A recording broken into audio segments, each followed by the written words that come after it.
Okay, so we are live, and this is the first time that I'm going to be having a conversation for the unemployed people. I don't really talk about unemployment. I don't really talk about employment. Well, I talk about employees, but I'm not.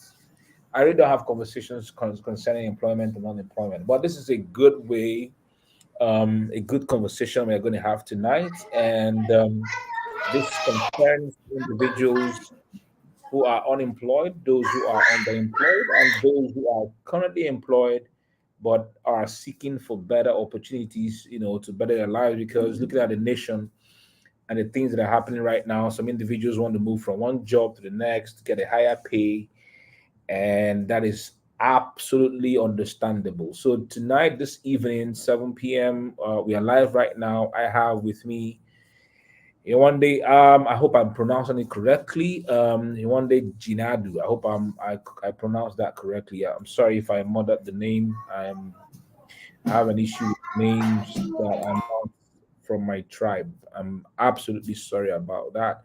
I feel that when you introduce yourself, you do the pronunciation correctly. All right. So today we are going to be looking at employment, employability, and sustainable organizations. Well, this is what I coined for this, but one day is going to be sharing about what her organization is doing for those who are unemployed, those who are underemployed, and those who are seeking for better opportunities in employment. And I know how it used to be for me, when I finished youth service and I was looking for a job, all the excitement, particularly because when I was in camp, they used to tell us, okay, you are going to leave because you're a Christian. You're not going to go into the labor market.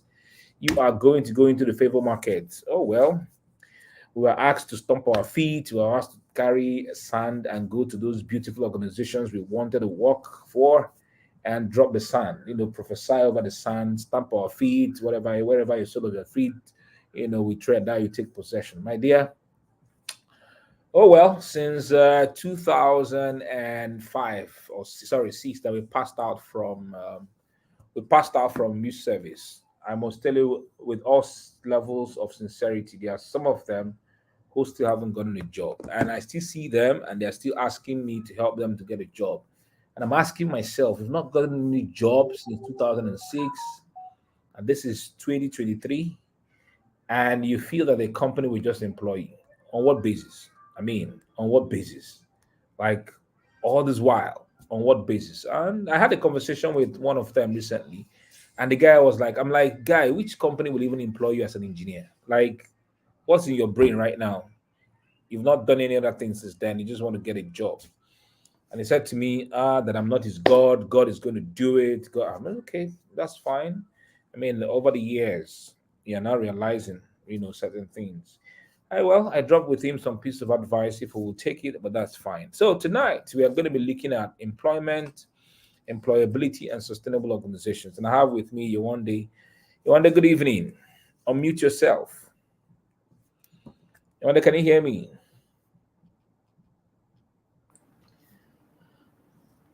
Yewande, can you unmute yourself? I can't hear you from my end. I can hear you. Good evening. I've Okay, unmuted good evening. myself.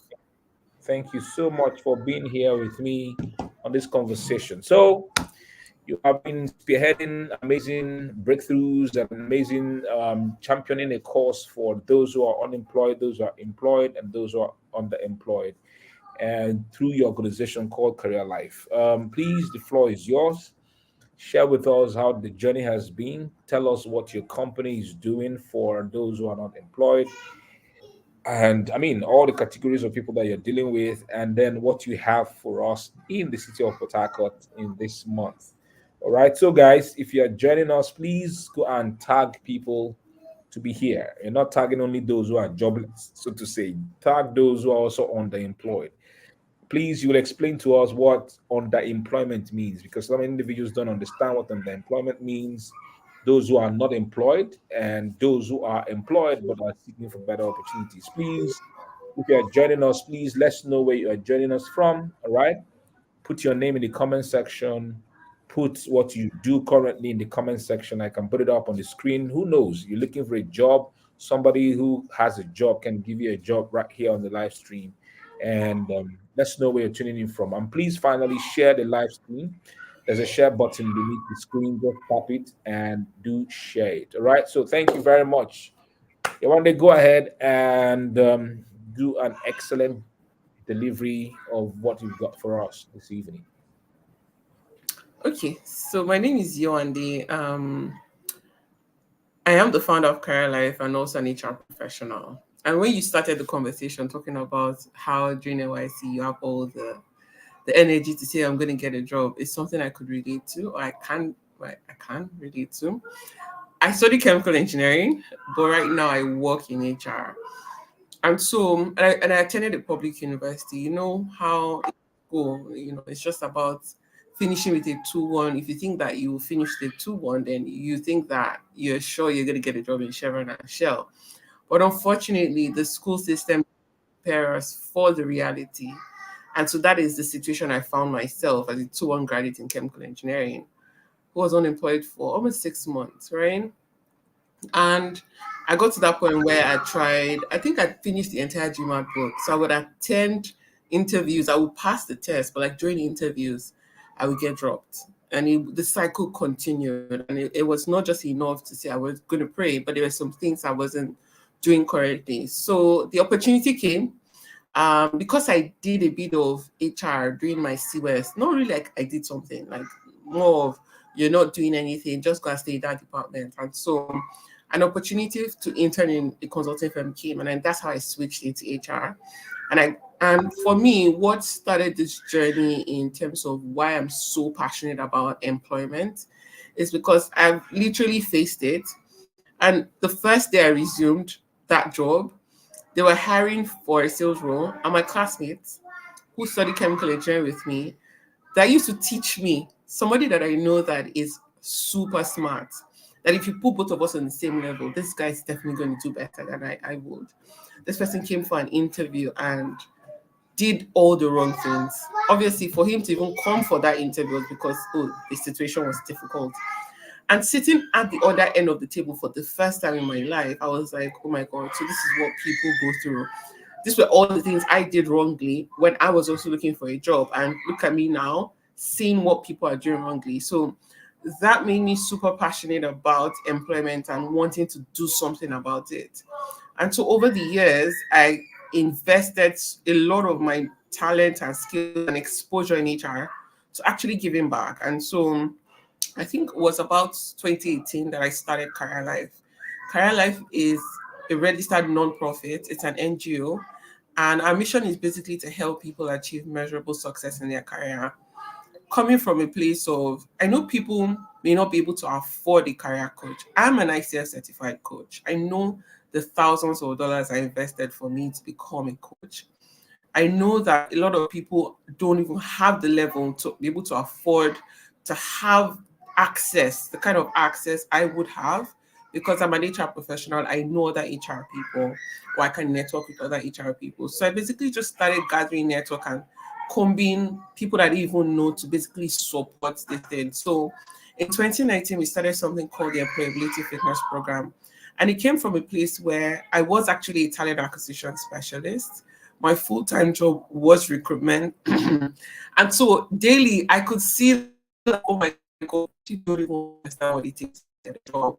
From CVs and mostly from interviewing, I could see people that I know these people are super smart, but like why are they saying all of these things? And so what we conceived, because I conceived it, but I had to speak to some of my friends. I was like, how can we help these people? If we're helping these people, we're also helping ourselves. If people become more employable, because the school system isn't teaching them, not that these people can't do the job if they are given the opportunity, but there are 1,000 of you who would want to give you that opportunity, because it's not like the market is scarce. There is an abundance of talent, especially for entry level roles, if you're not a specialized talent like tech, right? So, how can we help these people know what employers want so that they have the opportunity to get the job? So, what the Employability Fitness Program does is to bridge that gap. So, we're like that bridge that people don't have to employers. And so, typically, if you come to my interview room, I'm here to judge you because, hey, an employer has paid me to look for the best talent for him or her. I'm like a personal shopper. I would go and pick the best material, obviously, for my client. And so outside the interview room, during the employability fitness program, what we do is we bring in real HR professionals and subject matter experts, the kind of people you may not have direct access to. But because is we right, I am in the space already. I've built a bit of thought leadership within that space, and I have that network of HR people. And so we started from about 20 volunteers in 2019. Right now, we have a lot of volunteers, and we've been doing it in Lagos for the past 4 years. And so one of my friends that was based in Lagos was like, the vision is Nigeria and reality. So why don't we try to expand this outside Lagos and go to other states? And so that's what we're doing. So what Employability Fitness Program does is it's a mock interview session where you get to meet with HR professionals and a subject matter expert. So for example, if you're going for a sales role, you would most likely meet with the sales manager, which is your hiring manager, and an HR professional. If you're going for, let's say, supply chain or finance, you meet with both a finance person and an HR. So we gather these people to a room or a venue that is, non-denominational, because it's actually a registered non-profit. So it's not like it's for any tribe or any religion. And then they come to interview you, real interviews, right? And unlike when you go for an interview and you randomly get a rejection email because, hey, there are 1,000 of you, nobody has time to come and start saying, this is what you did right or this is what you did wrong. During that mock interview session, you have about 10 minutes to interview for, a pseudo role. And then they ask you questions and then you actually get the feedback you want. So a random example, the first edition we had, I interviewed somebody whose hands were shaking and he was like really twitching. I was like, guy, your hands are shaking, legit shaking. I was like, no. But like this guy could not see himself. But because unlike when you go for a career program, they tell you this is what you should do, this is what you should not do. That advice may or may not work for you because your experience differs from another person. For you, it may just be fear. For you, it may be because you are confident, but you are confidently saying rubbish and you think you're saying the right things. Or for you, you may think this entails, but you don't have the right judgment to properly read a job description to understand what the role entails. So these people will be interviewing you and giving you the feedback that is suitable to your own journey. And that's what makes this program unique. So it's honestly, people wonder why are we doing this thing for free? I always say it's my own ministry. It's not when you start a church as the ministry. It's like why do you have this amount of talent and this amount of network and you cannot actually use it to help people who actually need it? Looking at I have suffered this thing before, but I was able to conquer it, right? And so what we're doing in Port Harcourt on the 25th of November is like I literally had to build a network from scratch. I've only been to Port Harcourt once. That was 13 years ago when I studied chemical engineering. I went to visit like a refinery, and so I was there for like one day. But like I've partnered with different organizations in Port Harcourt and HR professionals who are ready. These people work in companies in Port Harcourt, big organizations. It's a lot of work that I actually had to do to build that network from scratch. And we're actually also inviting organizations. So we're writing to them and they're like, okay, yeah, we're coming. Because the truth is, the job you're looking for, it's not everywhere, right? Some of these job ads, you don't know where to find them. But if these organizations come, so they're going to send us the list of all the vacancies they're looking for, and they're going to come with their representatives just to hire talent, right? And so it's not just enough for people to learn how to interview, but also to have organizations that would hire them. And that's one thing we're doing differently. In our last 5 editions, hundreds of people have gotten jobs. So some organizations that I've tried to apply to in the past, I know one person got a job with PwC. How? I invited somebody who works with PwC. This person interviewed and I'm like, I'm looking for an accountant in my office. Why am I looking for when this person that I just saw in a random event is good enough? And that's how this person connected person to the HR. And the person was like, oh, thank you. I'm like, don't thank me. Thank the amazing volunteers who took out their time to come for this event. So while we're doing this is some people will be coming on page, right? Just so that they can come and give back and they can interview you. And who knows, beyond the people interviewing you, organizations who are looking for talent would also be coming for that event. And so we have a max to accommodate about 150 to 170 people. And we have also a lot of volunteers who are subject matter experts and HR professionals to come and teach you. And one thing we're adding to this, in the past 5 editions, I have not facilitated a session. Most times I always, we allow the panelists give feedback. But this time I'm going to do a pre-mock session for you. So it's a career clinic. So before you actually go and meet these real employers, starting by 10 o'clock for those who come early, because it's 10 and by 2 we're out. Between 10 to 11, I'm going to be holding a career clinic to teach you some of the basics of CV writing and LinkedIn as well. On a normal day, if you go and look for me on LinkedIn, search for you and Ijunodun, you know that I won't come for free. But because I would actually teach you. So then you go and meet these people who are hiring in Port Harcourt, because I'm not based in Port Harcourt. I'll just be coming in for that event. And then so you are more prepared. So you don't go and say something else to the person that would help you for that job. And then they also now do another layer of feedback, right? And then you can actually meet some of these organizations and they will give you further feedback. And then you also have access to so many job opportunities. Beyond that, we're also doing a post mock session. So yes, one thing we've realized is a one-day event won't solve this problem, because the problem we're solving is a skills gap that is, you went through 4 years in school, 5 years in school, you didn't learn it. One day won't solve it. So after the event, we're going to collate your data, and we've designed like a virtual 3 months post coaching session on WhatsApp, where you every weekend there are various sessions will be taken only for the participants. So during, it's like incubating you further, and there we'll share further job opportunities with you within and outside Port Harcourt as well. So you get to join the larger community, where you can actually be incubated for another 3 months. And then if you have an interview, if you have other questions, you're going to be with other HR professionals who are there and would answer you and guide you along this career journey. So it's like a 3 months program, but the first one starts on the 25th of November for Port Harcourt. So we're coming to Port Harcourt just once. I don't know when next I'm coming back, and then we're moving to another state. So if you're based in Port Harcourt or around Port Harcourt, this is a once in a lifetime opportunity. Thank you.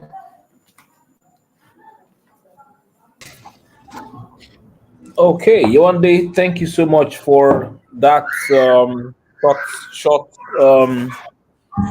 for that short exposition. But I want to know, yeah, in addition to those who are helping on this journey, I just want people to understand at what level they are. I mean, those who are going to watch now, or those who are watching now, and those who are going to watch.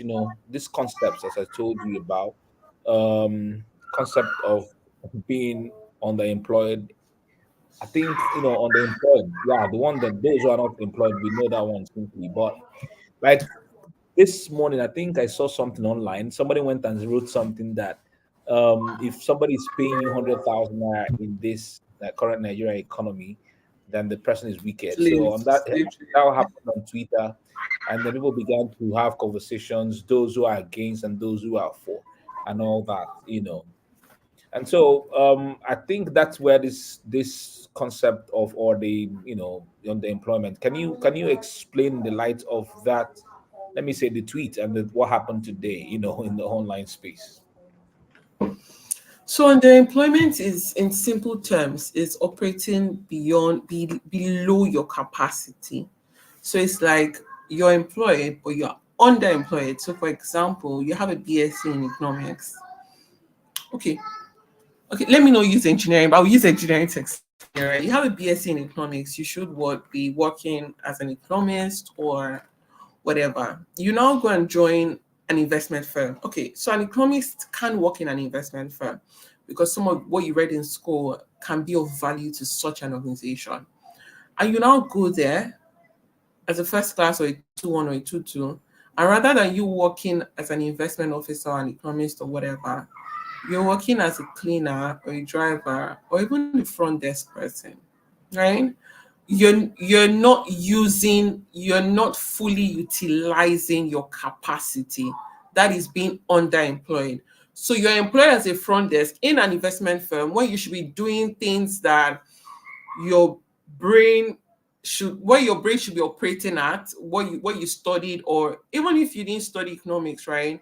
You're a graduate, you should do a job that is befitting for a graduate. The career path, right, should be going towards something that is favorable for what you studied or what is good for a graduate. Okay, so I studied chemical engineering, but I'm in HR, but my career path is still not bad as well. So I don't think I am underemployed. I'm operating fully within my capacity. I'm using the skills I have as a graduate and skills I've built in the past. So for you, if you are underemployed, you could be working in a place, they may be paying you fairly okay, but are you really utilizing majority of your skills? You can't utilize all your skills in life, especially if you're multi-skilled. But like you should be using what it should be sufficient enough that you feel like you're doing meaningful work. You know, I say meaningful work, work that matters both to the environment and to you, in line with what matters to you as an individual. So just to answer like this tweet that says 100K, I don't know. 100K in this economy is.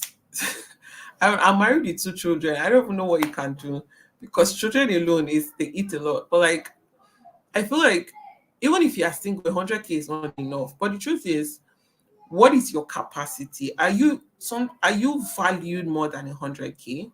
Right? Value is relative. Value is basically what you put on yourself. And value is, sometimes you can value like a techno phone, this techno phone that probably is like what 200K. Somebody can wake up and value 1.5 million, like that of an iPhone 14. But true value, basically, it has to be a very honest one, right? What have you invested in yourself? Okay, you've invested in your education. Getting a BSc or an HND is not a small feat as well. So, what value have you placed to that, right? What skills have you gained after? If you've evaluated yourself and it's way above 100K, then I don't think you should settle, right? But if you have valued yourself, you've looked at yourself that have I even gotten enough educational degree to earn more than 100K, then I think you need to tell yourself the truth and work on yourself to earn more, and not just say, oh, it's too small, it's too small. Because the truth is, businesses are set up for profit. They're not set up for emotion. They're not your parents, they're not your siblings. Nobody owes you anything. And that's one thing I always tell people when I'm advising them for employment, this entitlement mindset of, don't they know I'm a graduate? Someone was burning their certificate. And I'm like, guy, nobody, the government failed you. It's not the business that failed you, right? Business, you set up a business so that you can get profit for yourself. So if you've not built yourself enough to show value, then obviously businesses would undervalue you. And so if you're earning 100K and it's there was a time I was earning anyway, this economy was not that bad, but there was a time I was earning 100K and I was fine. That was my value at that time, not now. Never would be, right? So it is relative. There's no right or wrong. People get paid 60K and are happy. Some people are looking for just give me 70. I don't even care about 100. Some people want flexibility and will collect the 100K. Just allow me work from home and I don't have to spend transport fare. Some people are collecting like 300K, but they are spending like 200 on transport fare. So whatever you want in your career differs. Do you want work-life balance? Or some people, I want 1 million and I still want to work from home. They are able to call the shots because they built themselves to that level to say, this is what I want. If you don't give it to me, then walk away. But if you don't even have a choice, you don't even have a path, and you don't even have the value to sell to people, then you cannot be at that level where you can make such a decision. And that's why it's important that a lot of times people treat jobs as careers. Your job is not your career. Your job is your job. Your job will lead you, will help you with your career. But if you're not intentional about your career, you're going to get to that point where somebody's going to price you like crayfish and there's nothing you can do about it unless you want to go and start your own business. And then you'll see how easy it is to also make money as well. And if you can start your own business, go for it. Like I will say, there's no one or two ways into the market. But if you're looking to build a meaningful career, it's very important you know how it works. You're using your jobs as you're using the jobs you're taking as a ladder to get you to where you want to get to based on what matters to you. So not following the crowd. Some people want 1 million. Some people don't care. Just allow me work 5 hours. Maybe you're a woman and just allow me stay at home. I don't mind taking 500 or 300 or whatever matters.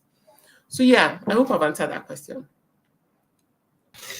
Yeah, thank you so much, Wande, for that. Now I was casting my mind back when we all passed out from university in 2003, did our in service in 2004, and by 2005, many banks were willing to mop up a lot of people, and so many engineering graduates began to work in the bank.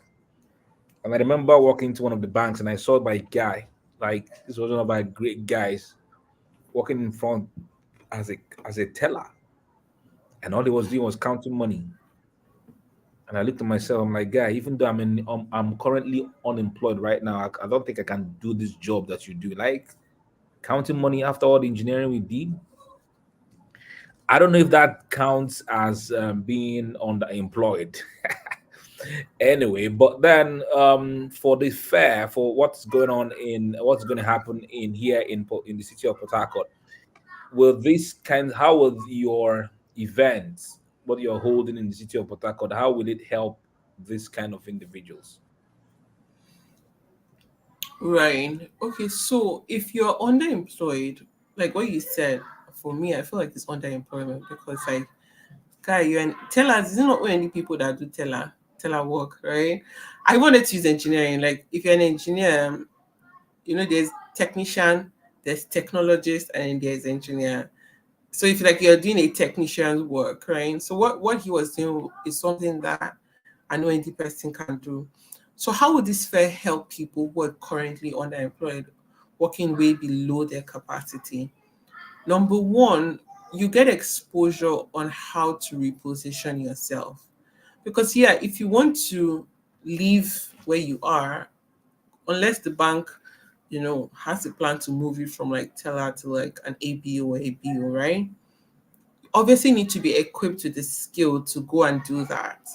And a lot of times, if you want to change career or redirect your career, so you're not changing it, you're just going back to where you initially should be, you'll be equipped with the skill you need to actually do that. Um, Especially as you're refacing the job market. You would also meet with people aligned with your career paths. Because sometimes some people ask me some questions. I'm like, as much as I want to help you, the kind of information I would give you as an HR person is limited than somebody who is currently doing the job, right? For example, I work in tech. Okay, so even if I'm not a tech person, I understand how the tech system works. But somebody in an HR person that works in FMCG, HRBP for an FMCG firm, for example, would know what it takes to grow in supply chain. So if I'm supporting the supply chain department, obviously I manage their careers. And so if you want to become like a supply chain executive, procurement, warehouse, whatever, if you're meeting with somebody within that space, that person will guide you better than someone like me that has more experience in tech. And so, what this program will do is it will give you access to people within the industry you want to work. I hope that's clear. If you're an engineering space, so you get to meet an engineer or an HR in that engineering space, I can say, we don't hire people that don't have Coreno. They will tell you, or for a graduate person, can you just, these are some of these qualifications we need. Okay, you already have it, right? Okay, this is when we usually hire graduate trainees, or we have this program that can be helpful for you. That person would advise you, or go and meet this person, or this is how it works within the engineering space. So this program will give you access to that industry you want to redirect yourself to. Hope that answers. Fantastic. I think in a way it also answers the question for those who are currently employed and seeking for better opportunities. So I don't know if you do you have words for them, those who are currently employed, seeking for better opportunities, because I worked in an oil servicing company for 10 years in Saipem, an international oil servicing company. And people always wanted to move from there to the main oil producing. And if you're working for, you want to go to Ajib, you want to go to Shell, or you want to go to Mobil, or you want to go to Chevron, all that, or Mobil, all those kind of, wanting to upskill. for these kinds of individuals looking for um, better employment opportunities, how would it fare help them? Okay. So like I said earlier, right, you would, if you're going through the career clinic as well, you're going to go back into the space. So if you want to get another job, one thing is guaranteed, even if you know somebody in there. Well, I don't know if now they don't interview people anymore. But the last time I checked, you would definitely go through an interview with somebody who most likely will be hiring you or would be accommodating you or onboarding you or training you. So this firm will help you get prepared for the journey ahead. Basically, this phase mainly for 0 to 3 years experience. I just wanted to add that we're open to getting people more experience, and the reason why we're focusing on those new entrants, especially people who don't really understand how it works. Because see, if you have like 5 years experience, you understand how it works. You've probably made those mistakes before. But for young people who are just joining, they've made this mistake, but they don't even know what is wrong. Maybe it's good that okay, if you know you have malaria, then you know that okay, I need to go and get this drug. But if you think that it's typhoid you have, you continue to be sick. And so this program basically helps you know where you're going to and actually gives you the drug for it if we're to bring it to like medical terms, right? And so you get to see all the things you've been doing wrong while applying. A lot of shots to be fired in terms of yeah, if you this is how it has worked for you. I remember I once attended an interview where you know that the person was just like rolling their chair. See the way I'm talking, I'm doing like as if no I'm playing, and then you'll be wondering that are we toasting this person? What's wrong? Can you just calm down? And so sometimes I remember when I was saying that thing, someone was not like, oh my God, I did that, you know, I didn't even know. But now it's like, I need to now know how it works so that when I'm going, you know, when they say opportunity meets preparation, right? You're not actually now getting the opportunity to interview with like your Chevron or the Shell, your dream companies, and you're not doing all the things you're not meant to do. So that would help you if you're looking to change jobs as well. And if you're especially like a new is 0 to 3, because some people have 3 years experience and are underemployed. But if you have 5 years experience and you're still underemployed, then there's it's a lot. This would also help you as well. If you stay too long on a role when you should have left, this will help you because you would know what is wrong and what is right, and then you would also get access to people that can help you. Okay, thank you so much. All right, so finally on this session, I know you said a little bit about the fair too, but tell us a lot more about the fair. What are we expecting? What date is it? What's the venue? What's the sign up like for those who are going to be attending here in the city of Port Harcourt? Okay, so the venue is around Woji, but you need to register. Can I drop the link on the chat? You need to register. It's free. It's free. Absolutely, It's an absolutely. NGO, Um, so I'm gonna drop it. So I've dropped it on the chat. Um, so you need to register because we need to know the career path you're coming into so that you know we can plan in terms of the kind of subject matter experts that you will be paired with. But it's happening around Woji area, Alcon Road, it's Omas Hall or something like that. But from next week we'll be sending emails. So check your email, check your spam as well. To all the people who have registered, letting them the venue, giving them more details on what to expect. We would send you like a dummy JD, the JD that the kind of role you'll be hiring for, like an entry level role, where the employer will use to interview you, and kind of like ask questions within that space. Um, Starts 10 o'clock, and that is there's no African time because by 2 we're done. I'm coming back to Lagos that day. So why we're doing it early is so that people can come learn and then you know go back home, because these people are also like the people we are bringing, which we are not even paying, but like out of respect for the brand and the kind of impact that the brand has had in the past 4 years. they are coming just to give back. So it's like that day is give back day for a lot of people. And so you don't want opportunity to come and then you're not coming late. So 10 o'clock, we're going to start with the career clinic between 10 to 11. And between 11 to about 12:31, you'll be having the mock interview session. So if because it's free, if the space is full and there's no space, you have to go back home. So each person will be allocated because you need to register. So each panelist will be allocated to the people they'll be interviewing. And because there's constraint of an hour, 30 minutes. So once they're done seeing those people, they're going to be, we're going to close it. So you have to register on time. Registration closes next week, so that we can plan and plan for the audience as well. Um, yeah, so career clinic mock session, you would meet with them, come prepared, you will come with a hard copy of your CV, or so that at least they can give you. So it's like using one stone to kill two birds. They can actually give you feedback on your CV rather than you just interviewing and them telling you that, okay, guy, you don't say things, or madam, you don't say that. They get to look at your CV and be like, even the CV, I won't even accept it if I were in my own interview room, right? And they get to tell you, okay, this is what is right, this is what is wrong, and then you get like a free CV review just by the side. A lot of people usually do that because you can't even get access to an interview if your CV is not right. And so you also get that. And the posts, you also get access to the post mock session only for those that attend and not randomly. So if you fill the registration form with your correct WhatsApp number, it will be collated and you now have another 3 months incubation again. Again, all for free from people who would typically charge.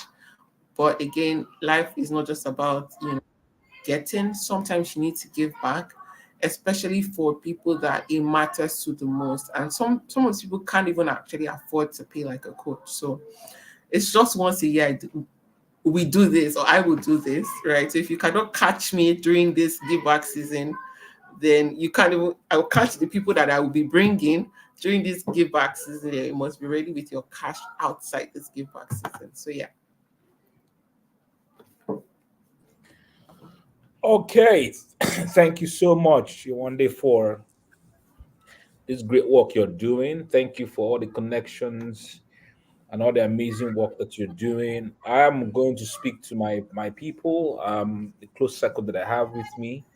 That 25th of November, I think I have two events, and I have one in the morning, I have one in the evening. But I'm going to speak to my close circle of friends, those that I call masterminds. There are seven of us, and they're going to be talking about the event also on their own timeline, so that a lot of individuals can jump in. So thank you so much, Wande, for what you're doing. I mean, it's a lot of work. I can tell you from the kind of things that I do also for myself and how I try as much as possible to help as many people as possible. It's a lot of work, real A lot of lot. work, but I understand that. Okay, The so thank you. initial vision was twice a year actually, but we had to cut it to one because I'm like, I Oh, can't okay. kill myself. Yeah, I get you. So we're coming in on the 24th, isn't it?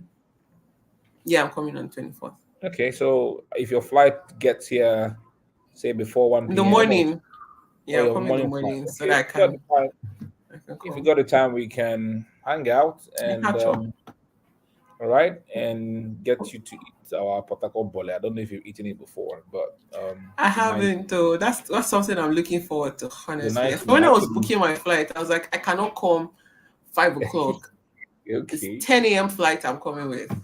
yeah, that's great. Like this evening, I went out with one of our big mummies that came in from Lagos to, and she had an amazing time, So that's Oh, a picture of it somehow, what it's like. that's Okay, nice. so yeah. All right, thank you so much for. I can hear the big boys at the background doing their thing. You know, Yeah. my regards to everybody at home. All right, so expect us. We will do justice to what you're doing, and we know that a lot of people are going to sign up. At least you're going to get up to that 200 individuals who are coming in. All right. All right. Thank you so much. My regards to Thank everybody. you. God bless you for coming on to do this live stream with me. So, guys, those who are remaining here, please go ahead and share the live stream so that other people can watch the live stream and participate if you are in the city of Port Harcourt. Bayelsa, Aba, Oweri, those individuals can also come from the neighboring states to be part of what is happening in the city of Port Harcourt. Thank you, Yawande. Good night, and God bless you, everybody. Bye.